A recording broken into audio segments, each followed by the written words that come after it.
Beneath the heart of Manhattan, right under City Hall Park, there lies a place called Old City Hall Station. It was once known as the very first jewel of New York's subway system. Opened on October 27, 1904, by the Interborough Rapid Transit Company, it became the city's very first station in history, a symbol of the moment New York stepped into the modern age. However, what makes this place truly special is not its numbers or titles. It's in a quiet truth. It has been sealed for 80 years.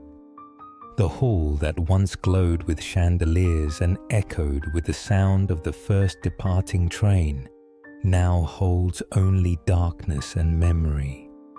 Why was such a masterpiece forgotten beneath Manhattan? Tonight, we journey through the 4 layers of memory inside Old City Hall Station, where time stands still in the heart of New York.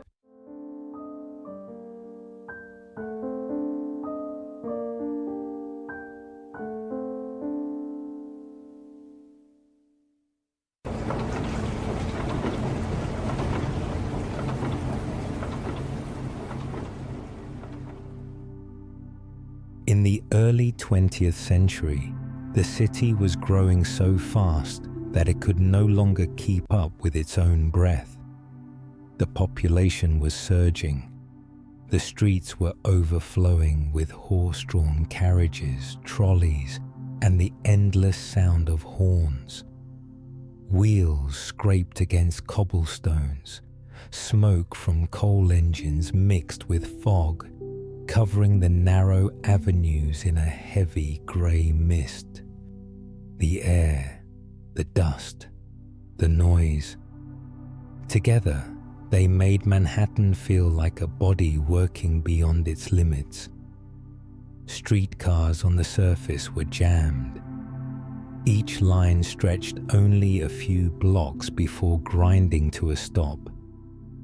During rush hours, people pushed through crowds for hours just to move a few kilometers. Newspapers called the city's traffic a maze with no exit. Yet amid the noise and smoke, a plan was quietly taking shape. A plan that would change the way this city moved forever. The idea of taking transportation underground, already tested in London and Paris, began to surface in the meetings of engineers and city officials. But for Manhattan, it was more than an ambitious experiment. It was a challenge of revolution, to build a subway beneath the island's bedrock. In 1901, Mayor George B. McClellan Jr., the son of a famous Civil War general, officially approved the project. He believed that the future of the city lay beneath its crowded streets. Around the same time, a new company was founded, the Interborough Rapid Transit Company, or IRT, to bring that dream to life. Engineers began drafting the first blueprints, testing tunnels, and measuring the strength of Manhattan's rock foundation. Many doubted the plan. They said the city lacked the money, the technology, and the workforce to dig safely below its buildings. But McClellan believed the opposite. He said that if New York wanted to become the economic capital of the world, it had to move like a great machine, where every gear and every flow of people had its own path. The subway would be the lifeblood of that machine. When construction began, thousands of workers labored day and night. The sound of drills, hammers, and carts echoed through the stone. Bit by bit, tunnels took shape beneath the city, supported by massive steel frames. Newspapers called the project both an engineering miracle and a symbol of faith. At the center of it all, in the most potent part of the city, one station was chosen to mark the beginning of the very first subway line, City Hall Station. It was no coincidence that they built it right beneath City Hall. It symbolized the heart of New York, the place where every road converged.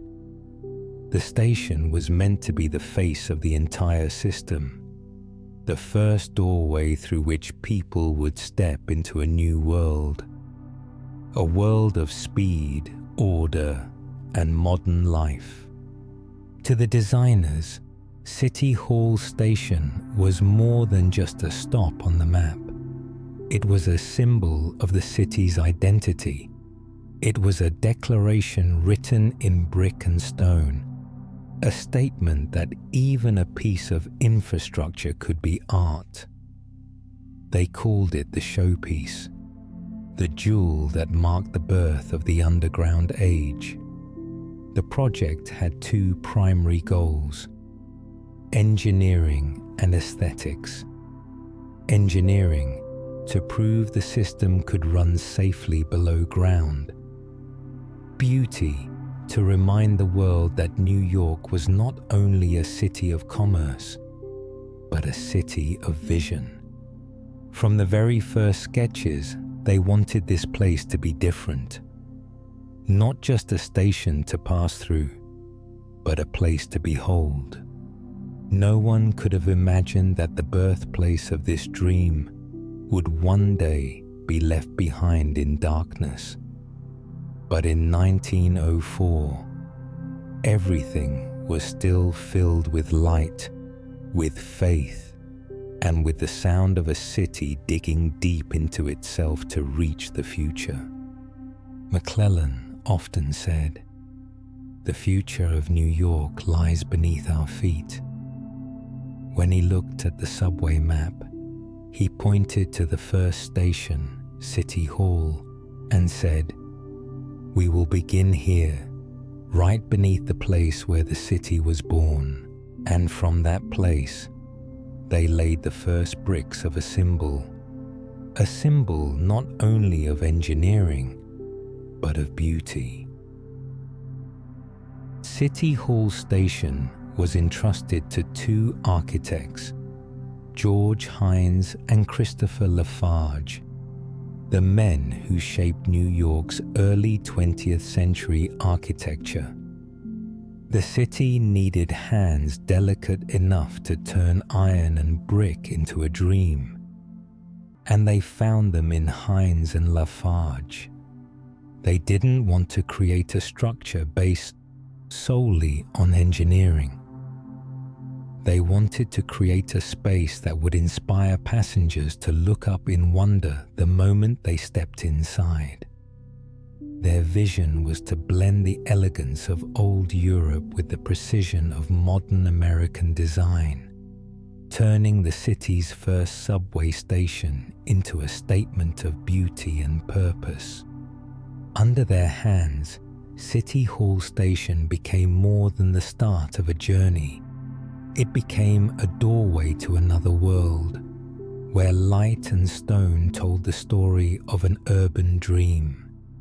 The heart of the design lay in its Guastavino tile arches, a revolutionary technique created by Spanish engineer Rafael Guastavino. At that time, few believed that thin tiles could hold the weight of an entire vaulted ceiling. But then they saw it happen. The domes were built from layers of slender tiles, set in graceful diagonal patterns. Without steel beams, they stood firm and light. The space felt open, almost weightless, as if the massive city above had softened into flowing curves. Daylight poured through skylights along the arches. Each tile caught a touch of gold, making the whole station glow as if from within. The light streamed through colored glass, falling softly across the stone floor, mingling with the distant sound of trains. The result was both modern and poetic. No one realized it then, but within those tiles, New York was preserving its very soul. Above, bronze chandeliers spread a warm, crafted light. Below, every brick was laid with care. The curve of the platform wrapped around the tracks like a gentle bow. Every detail was shaped to feel balanced and calm, so that travelers wouldn't just pass through. They would pause and look. Many said that stepping into City Hall Station felt like walking into an underground cathedral, where the grandeur of architecture met the stillness of the earth. In that soft golden light, you could almost hear the heartbeat of the city above. Perhaps it was the first time New Yorkers realized that beauty could rise from concrete and brick. Each Guastavino tile carried the mark of perfection. It held not only the weight of the structure, but the weight of faith, the belief that beauty mattered. During the day, the skylights filled the hall with natural light. At night, the chandeliers glowed softly, wrapping the space in the warmth of memory. Hines and Lafarge had done something rare for a piece of infrastructure. They turned a place of movement into a space of reverence. City Hall Station became proof of a city's confidence. A city that believed beauty could live even beneath the ground. And when the work was finished, New York stood ready for the moment history would remember. On October 27, 1904, the city celebrated the opening of its very first subway line. The air was filled with excitement. From early morning, thousands gathered in City Hall Park to witness the event. Amid the cheers, Mayor George McClellan himself took the controls and drove the first train out of the station. When the metal wheels touched the rails and the train began to move, applause echoed through the tunnels. It was the sound of a new era, the moment New York stepped into the age of the underground city. More than 15,000 people received tickets that day. Many described the feeling as stepping into the future. The next morning, newspapers ran the headline, "City Hall Station, the beginning of New York's modern dream."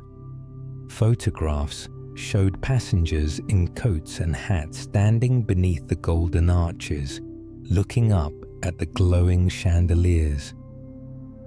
The entire city felt proud. This was proof that New York had become the symbol of progress and of the American spirit. City Hall Station was not only the first stop of a subway line, it was the first stop on a dream. The dream of a city where technology and beauty could coexist. But every beginning carries the shadow of an ending. In the joy of that opening day, no one imagined that only a few decades later, those lights would fade. The station that once shone as the heart of a new era would fall into darkness. And in that silence, something would remain, waiting to be remembered. The light from that opening day has long faded.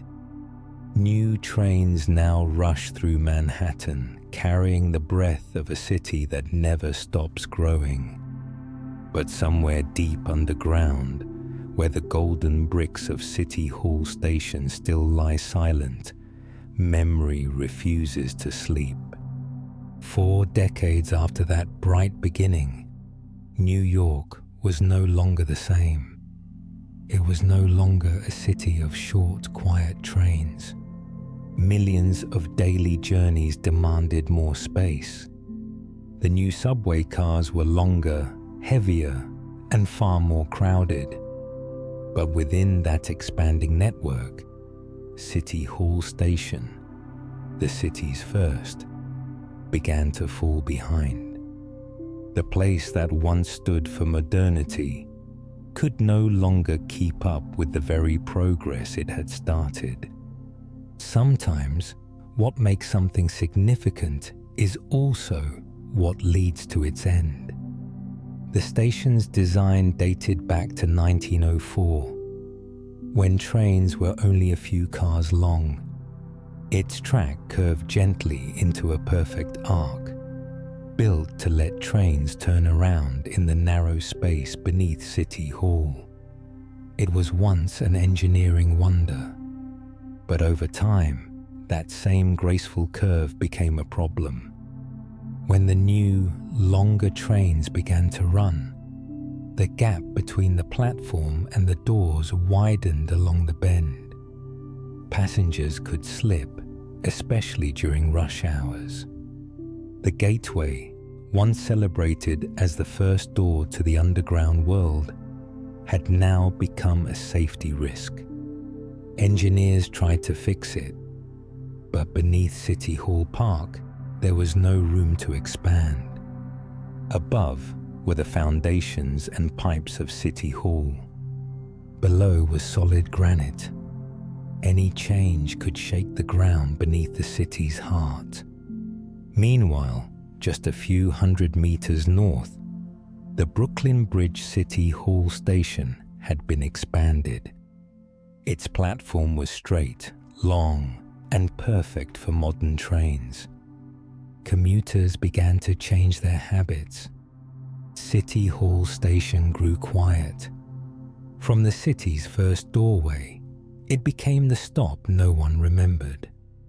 Like people, when a city grows up, it leaves behind parts of its youth.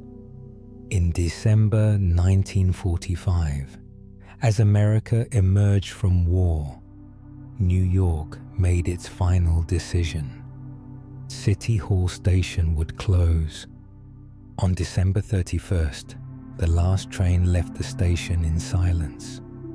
No farewell, no headlines, no music. Only a few engineers stood behind, watching the golden chandeliers go dark. After 41 years of service, the city's first subway station vanished from the map. No tears were shed, no words of regret. Its disappearance began quietly, softly, as if it had never existed at all. No one realized that this would be the beginning of a legend. City Hall Station was never demolished. Hidden beneath its design was a quiet purpose. At the end of the Lexington Avenue line, its curved track formed a loop that allowed trains to turn around without needing to reverse. That loop kept Line 6 moving, saving time and preventing congestion at Brooklyn Bridge Station. If the loop were removed, the entire system would have to stop, something impossible in a city that never sleeps. So the station remained. Trains still passed through every day, turning quietly in the dark, as if the past itself was still helping the present move forward. The engineers and planners faced a choice: destroy an old symbol for convenience, or keep it as a witness of its time. Ultimately, they decided to preserve it. No one wanted to erase a station with such history and beauty. The city sealed it instead. They closed the entrances, cut the power, but left everything intact. The arches, the chandeliers, the tiles, all stayed in place, covered only by the dust of years. For the planners, it was an act of respect. For those who loved architecture, it was a prayer written in stone. While New York surged forward after the war, one place remained still beneath the surface. City Hall Station became a pause in the noise, a quiet space under the restless city. Trains still passed through, but no one stepped off. When the last car left the curve, its lights faded, leaving only faint reflections across the old vaulted ceiling. They say that if you stand at Brooklyn Bridge Station at night, you might feel a thin breath of air pass through the tunnel, soft as the sigh of a time long gone. City Hall Station was never destroyed, but it could no longer be seen. It rests between two worlds, between memory and reality. It did not disappear. It simply withdrew from the light. And perhaps, in that place where no one stops anymore, the memory of New York still lives on. When the last door of City Hall Station closed, darkness took its place. The tunnels gathered dust. The lights went out. Silence spread across every brick wall. Everything that had once shone through 40 years of service, from the golden arches to the bronze chandeliers, fell into perfect stillness. Above, the city kept moving, but below, time seemed to stop. No one came down. No voices. No human breath. Only the sound of wind sliding through the old tracks each time the number 6 train passed without stopping. Sometimes, what is forgotten never truly disappears. It simply learns how to live in silence. Beneath the thick layer of dust, everything remains as it was on the last morning of 1945. The Guastavino brick arches still hold their graceful shape, catching a faint golden shimmer when a train's light drifts by. The bronze chandeliers still hang in the air, silent, covered in dust, but never fallen. The stone floor is still smooth. The curve of the platform still wraps around the track like a quiet bow. They say that stepping into City Hall Station today feels like stepping back a century. Everything stands still, yet nothing is gone. Like an old photograph kept in the dark, waiting for the light to return. Even sealed away, the space holds its own kind of beauty. There is no light, but there is a stillness so deep you can hear the echo of the past.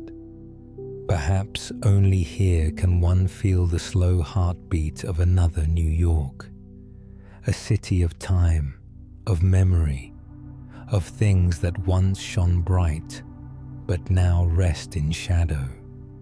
Each Guastavino tile seems to hold a breath, a sound of iron wheels, a single step that once passed through. Though forgotten, this place endures, not as a ruin, but as a living memory lying quietly beneath Manhattan. From time to time, when maintenance crews come down to check the tracks, they say there is something different here. Footsteps echo longer than they should. The wind beneath the arches sounds like a whisper. Some say they've seen faint reflections flicker across the tiles, even though the power has long been cut. No one knows where the light comes from. Maybe it's the reflection of a passing train. Maybe it's something else, something light as a breath. But everyone who has stood there agrees on one thing. City Hall Station has a silence like no other. Not frightening, but deep and strange. A silence that makes you want to stay, yet makes you want to leave. And like all forgotten memories, it began to tell its own story. Over time, the workers' story spread. People began calling it the ghost station, the phantom beneath Manhattan. No one ever saw a figure there, but everyone felt that something remained. Not a person, but a memory. Some passengers on the number 6 line said that when the train curved through City Hall, they saw a faint light glowing through the windows, as if someone had just turned on a lamp in an old room. Others said they heard faint sounds, the soft clang of metal, the creak of a chain, or the whisper of wind from somewhere far away. No one could prove it, but the stories lived on, half real and half imagined, just like the spirit of the station itself. Some tales even spoke of a secret tunnel linking City Hall Station to the basement of the Woolworth building, only a few blocks away. They said it was once used for secret journeys by city officials or for transporting documents between government offices, but no trace was ever found. The maps were silent. No survey confirmed it. Perhaps it was only a rumor born in the 1960s, when people began to remember City Hall Station again. And yet, in a city built on secrets, sometimes the stories people tell are not entirely wrong. Legend, rumor, memory, they began to blend into one. City Hall Station, instead of fading, lived on in the city's imagination. It became a symbol of what New York had lost: beauty, stillness, and the ability to pause and listen to itself. When people speak of the ghost station now, they do not think of fear. They think of longing, of the time when the light still glowed, of the sound of the first trains beneath Manhattan. In a city that never sleeps, there remains one place so quiet you can almost hear the breath of the past. In the dark, the arches are still there. The chandeliers are still there. The Guastavino tiles are still there. And time itself moves slowly, as if unwilling to go on. Perhaps in that forgetfulness, City Hall Station found its own way to exist. It does not need light. It does not need footsteps. As long as someone remembers, as long as one train still passes through, that is enough to prove the past is still here, just hidden beneath another form. And then the question remains: do the things sealed in darkness ever truly disappear? Or are they simply waiting for someone to find them again? Before that darkness became forgetfulness, there was a time when it was the darkness of war. The 1940s. The world was burning. Across the ocean, Europe glowed beneath the fire of bombs. And here in America, the nation entered a period of heightened alertness. Beneath Manhattan, among the quiet rails, City Hall Station, once a symbol of faith in the future, could not escape the cold wind of history. From a monument of peace, it became part of the city's defense. As the war spread, New York's government issued new air raid precautions. The city had to prepare for what everyone hoped would never come: an air attack. At night, skyscrapers went dark. Neon signs were silenced. Glass windows were painted over with dark coats to hide their shine. City Hall Station, situated directly beneath the center of the city's power, was placed under special orders. In the fall of 1942, its skylights, once the pride of Guastavino's design, were painted black. Some panes were covered with asphalt, turning the once golden ceiling into solid darkness.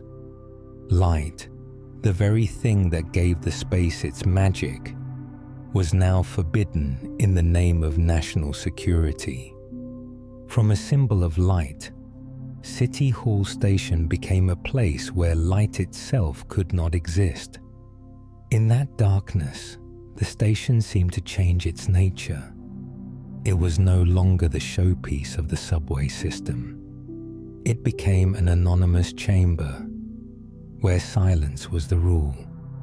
Police and military officers searched every tunnel and every corridor to ensure there was no light leaking through, no weak point for intrusion. The small service passages that once led to technical areas were sealed off. Among them was the narrow link between the station and the basement of the Woolworth building, a passage some called an engineering tunnel. However, others whispered it had once been used for emergency routes by city officials. According to the Interborough Rapid Transit records, that passage was permanently sealed in 1943. The walls were covered with thick cement, marked with the words "Restricted Access, Government Order." From that moment on, no one was allowed to cross that door again. As new restrictions spread, City Hall Station quietly disappeared from daily life. Those who once worked there were reassigned to other lines. No more passengers. No more lights reflecting off the brick walls. Only the faint sound of metal wheels faded down the tunnel. In their place came a few maintenance engineers, men with special clearance to check the train loop and the electrical systems. They worked in silence, their flashlights cutting through a world with no trace of natural light. Every step followed a strict procedure.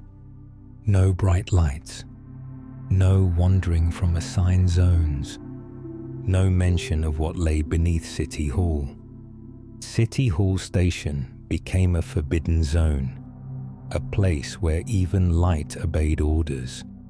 No passengers, no voices, no footsteps echoing on the stone floors. Only a few engineers walked through the iron doors, breathing in the damp scent of metal, moving carefully through narrow halls to take notes and measurements. Each time they left, they closed the door behind them, leaving only the breath of the past lingering in the empty air. In the maintenance logs, there were only dry words left behind. Inspection completed, no damage. But between those short lines, there was something unspoken. The quiet weight of knowing they were standing in a space that had once been alive, now just the hollow shell of a memory. After 1945, when the war finally came to an end, the city lifted its security restrictions, but not for City Hall Station. It remained sealed, still on the restricted list. The black paint on its arches was never removed, as if the city had decided to let it sleep a little longer. Perhaps the war was over, but underground, its memory had not yet fallen asleep. And sometimes, when the train curves through that loop, people say they can still feel a cold wind pass by, as if the past were still breathing somewhere between the steel and the dark. After more than 30 years sealed in silence, City Hall Station began to be remembered again. Not in blueprints or maintenance logs, but in the memories of those who had once seen its golden age. By the late 1970s, a wave of preservation swept through New York. After decades of rebuilding and progress, the city began to realize that among the towers of glass and steel, the old structures still held the soul of time. And somewhere beneath the ground, a forgotten jewel was waiting to be found. In a quiet twist of fate, it was the darkness itself that helped save it. In 1979, the New York City Landmarks Preservation Commission made a special decision. They declared City Hall Station an interior landmark. It was the first underground space ever to receive that title. The decision did more than recognize its design. It was a statement that beauty, even when buried in the dark, still deserves to be protected. In the Commission's report, the station was described as one of the rare examples of perfect harmony between engineering and art in modern urban infrastructure. With that title, City Hall Station was safe from demolition. No longer a restricted zone for engineers only, it was placed under the care of the New York Transit Museum. This institution preserves the history of the city's subway system. The first architects, historians, and photographers allowed to enter were astonished. They stepped into a space frozen in time. The Guastavino arches, the bronze chandeliers, the stained glass skylights. Everything is still there, covered in dust, yet untouched. Under the narrow glow of their flashlights, the tiles shimmered softly, as if the station was waking from a long sleep. One preservation expert wrote, "This place feels like a dream frozen in time. We are not restoring it. We are simply waking it up." When the inspection was done, the museum began light maintenance. The tracks were reinforced. Moisture was treated. Safe lighting was added. But they chose not to open it to the public. Only small, private tours were allowed for members and research groups. The reason was simple. The curved design and its location beneath an active line made large visits unsafe. Strangely, neglect had saved it from change. Each year, only a few dozen people are allowed to step inside. When the iron doors open, cold air rises from the ground, carrying the scent of rust and wet stone. Soft light sweeps across the ceiling, revealing the patterns in the tiles and the delicate curves of the arches. Underfoot, the tracks curve like a ribbon disappearing into the dark. Visitors move slowly, afraid that even a breath might disturb the stillness that has slept for decades. The first photographs published that year caused an instant sensation. The press called it the lost crown jewel of the New York subway. The New York Times described it as both ancient and surreal. Architectural record called it a cathedral beneath the city. People were amazed to learn that, right below City Hall, only a few meters away, such a place of beauty existed. They began to call it the most beautiful station they had ever seen. But even after its rediscovery, City Hall Station remained quiet. The museum decided not to polish or modernize it, but to keep it as it was, a faithful witness of time. Every crack, every stain, Every layer of dust was part of its story. No restoration, they believed, should erase that. One tour guide said, "We don't bring the light back. We just open the door long enough to let it pass through." From that moment, City Hall Station began a new chapter, a chapter of memory preserved. It no longer belonged to transportation or strategy, but to art and remembrance. Each time the iron doors open and the light touches the ceiling, it feels as though the station retakes one soft breath, not to be seen, but to be remembered. After more than 30 years in darkness, City Hall Station finally found its peace, not in forgetting, but in being preserved. And somewhere deep beneath Manhattan, the jewel of New York still rests, silent, intact, waiting for a gentle beam of light to find it again. For many years after it was named a landmark, City Hall Station remained in darkness. Though it had been saved from being forgotten, it seemed to choose to stay asleep, as if silence was the only way it could survive. Only sometimes could its light be seen again, faint, brief, like a memory finding its way back. By the end of the 20th century, a few magazines and media outlets began to rediscover the history of New York's subway system. Among them, Smithsonian Magazine and the New York Times were the first to tell the story of City Hall Station through images. They sent photographers down into the station to capture a space that had been almost untouched since 1904. A beam of light swept across the Guastavino arches, revealing old layers of stone and delicate curves that had been asleep for more than 50 years. A lone reporter stood small beneath the vast ceiling, as if walking through a museum of time. When those photographs were published, America was astonished.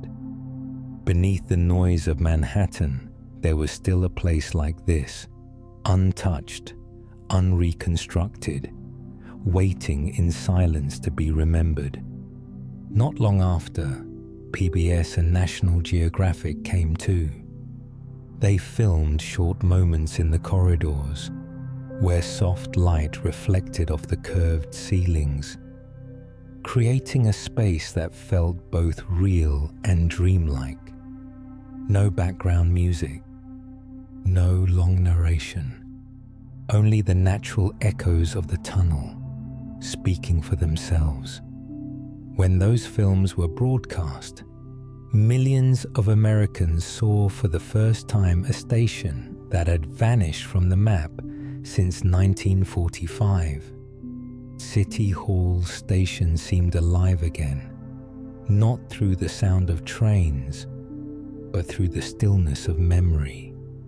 And the most beautiful thing about City Hall Station is that it can still be seen if you know how to look. If you take the number 6 train heading southbound to its final stop at Brooklyn Bridge City Hall, stay in your seat when everyone else gets off.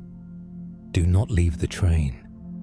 When it starts again to make its turn along the loop, it will pass through a curved tunnel. That tunnel is City Hall Station. The doors won't open. The lights inside will stay on. And for a few short seconds, through the window, you'll see the vaulted ceiling, the golden tiles, and the tracks bending into the dark. Just a few seconds. Then the darkness closes again, as if nothing was ever there. Passengers often say it feels like looking through a fogged mirror of time, a place both familiar and far away, real yet almost imagined. Some return again and again, just to see that brief moment, as if visiting the memory of their own city. Those articles, those films, and those fleeting glimpses became the means by which City Hall Station returned to life. Not with noise, not with a grand reopening, just quiet appearances, enough to remind people that it is still there, still beautiful, still whole, still breathing the air of 1904. Each time the light from a passing train sweeps across the arches, beneath the sound of metal wheels on the track, you can almost feel that the past never really left. For a few short seconds, an old dream rises again, still breathing beneath the city. In the mid-1980s, when the New York Transit Museum carried out a preservation survey at City Hall Station, an unexpected discovery opened a new chapter in its history. Among the dusty files in the archives, the engineers found a set of drawings signed by Rafael Guastavino, the master builder who had created the station's legendary vaulted ceiling in 1904. The papers were yellowed, the edges torn and fragile, yet the pencil and ink lines were still so sharp that every curve and every carefully marked brick could still be seen. In the corner of one page, Guastavino had written a short phrase in Spanish. La bóveda vive por la confianza del ladrillo. The vault lives by the faith of the bricks, and perhaps in that moment they understood. Sometimes the most incredible things are not carved in stone, but built on faith. The discovery changed everything people believed about the station. Before then, architects had thought the vaulted ceiling of City Hall Station was only a decoration. However, the original drawings revealed that Guastavino had employed the Catalan vaulting technique, a method he had brought from his home in Valencia. It used thin layers of tiles, laid in overlapping fans, held together not by steel, but by the exact precision of balance and force. This rare technique, almost unknown in the early 20th century, allowed him to create a space that was both soft in shape and strong in structure. It was a meeting of art and engineering, of trust in material and mastery of gravity. The tiles looked delicate, yet when placed in perfect harmony, they formed a ceiling that could stand for centuries. It was more than construction. It was a quiet declaration that strength itself can take form. The documents also revealed something few had known. Guastavino had once tested a special mortar that reflected a golden glow when touched by dim light, giving the space a gentle warmth even without sunlight. That explained why, even when the lights were off and a train passed for only a moment, the station still seemed to shine from within. For the preservation team, it was more than a technical discovery. It felt like a message from someone long gone, a reminder that true beauty doesn't need light. It only needs attention. During the same survey, the engineers discovered an old technical map that showed a small passage once leading from the southern service area of City Hall Station to the basement of the Woolworth building. This tower had once symbolized New York's financial power. That passage had not been used since the war, but its traces still appeared on blueprints from 1912. The finding matched the long-standing rumors that had circulated for decades. Whispers of a secret corridor connecting the two buildings, used for transporting documents or facilitating emergency travel. No tunnel was ever found intact, but the existence of the map alone was enough to awaken a forgotten memory, a place where engineering and legend lived side by side beneath the city. From those drawings, historians and architects began calling City Hall Station by a new name, the Cathedral of Transit, not just for the beauty of its arches, but for what it represented. It was a cathedral not built for prayer, but to honor movement itself, the force that defined New York as the city that never sleeps. Because sometimes, a city too needs cathedrals to believe in itself. Guastavino and his team built a structure where every line, every curve carried a quiet faith that infrastructure could also have a soul. When you step into that space today, you don't just see architecture.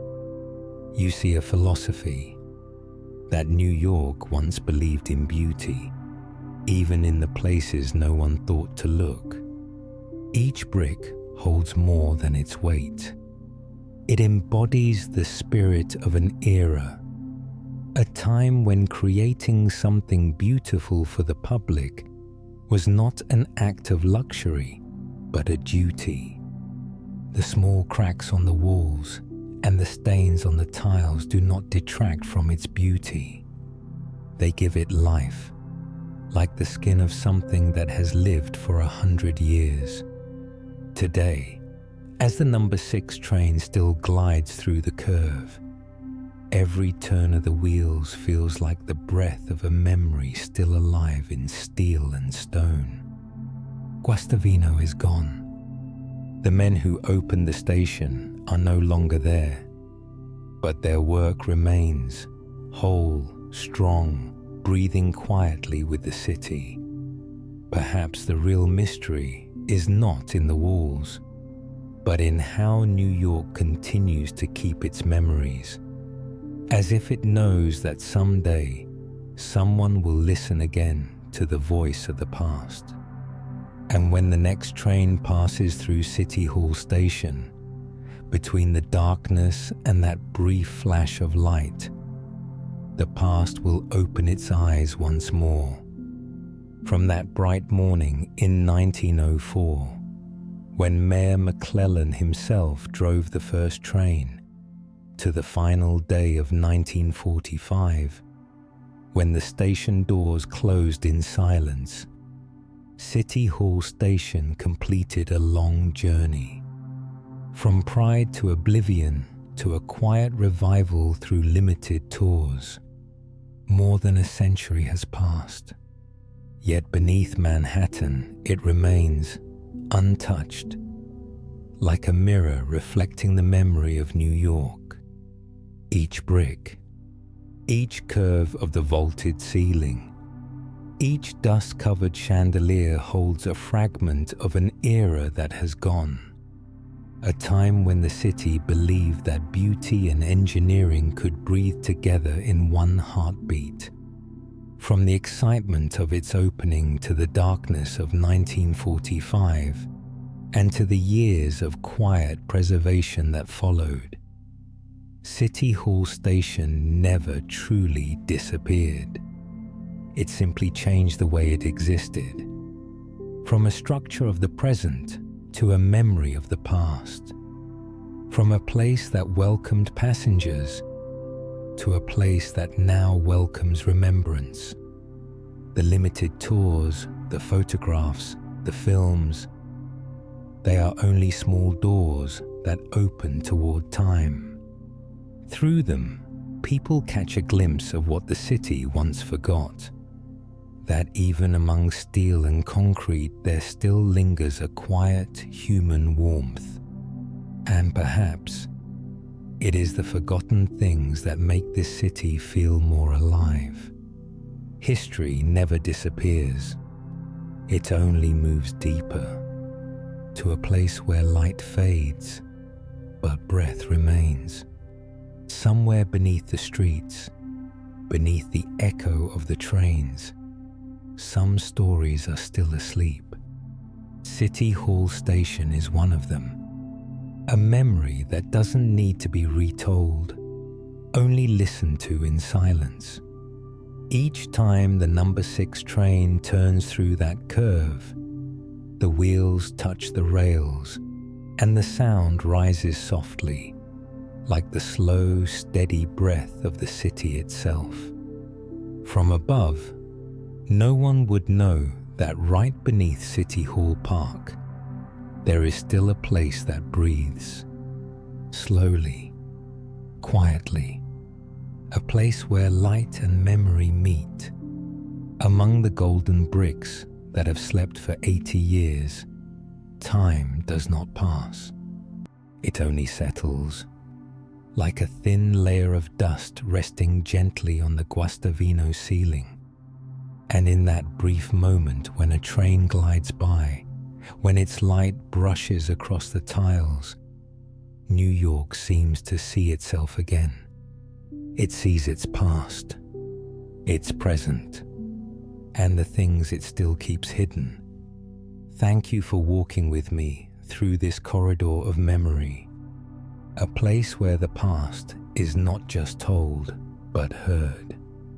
Until next time, on another train, where the city will whisper again the things time has not yet said. Perhaps then we will find another place, also underground, also silent, also waiting to be remembered. But for now, let City Hall Station rest, amid the sound of trains, amid the breath of New York, amid the slow rhythm of a dream that never faded.